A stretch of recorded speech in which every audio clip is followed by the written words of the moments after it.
आज गुजरात में 9th class में जो दलित बच्चे एनरोल होते हैं उनकी तादाद 41,000। ये 2019 और 20 का डेटा है।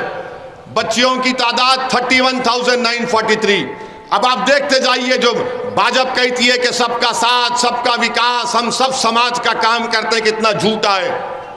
यही बच्चियां दलित की और बेटे जब 10th क्लास में आते हैं तो बच्चे 41,000 से 33,000 पर आ जाते हैं, 33,000 पर आ जाते हैं।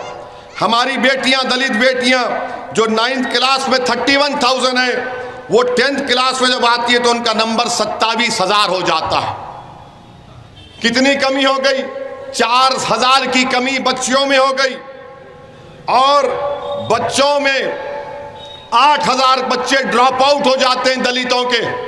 ये दलित समाज को सोचना पड़ेगा। फिर यही 33,000 बच्चे और 27,000 दलित बेटियां जब 11th क्लास में आती हैं तो 33 से सिर्फ 20,000 आती हैं, 33 से सिर्फ 20,000 आती हैं। और वही बच्चियां 27,000 से खाली 19,000 पर आती।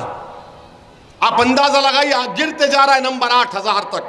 और जब वो दलित बच्चे और बच्चियां 12th क्लास में आती हैं तो 11th में 20,000 बच्चों का वो आ जाता है 19,000 पर, और बेटियों का 19,000 से 17,000 आ जाता है। अब ये बात पूछो आप कांग्रेस का जो एमएलए, वो बोलेगा ये कहां से लाया हो ऐसी नंबर, ये इसको पता ही नहीं है। खाली खौफ की बुनियाद पर वोट दो, डर की बुनियाद पर वोट दो। ये डेटा जो है, ये डेटा गुजरात सरकार का है। तो ये बात अगर कोई गुजरात की विधानसभा में जाकर करेगा दलित समाज के लिए, उनके बच्चे और बच्चियों को पढ़ाने के लिए, तो उसका नाम साबिर काबुली वाला होगा इंशाअल्लाह ताला।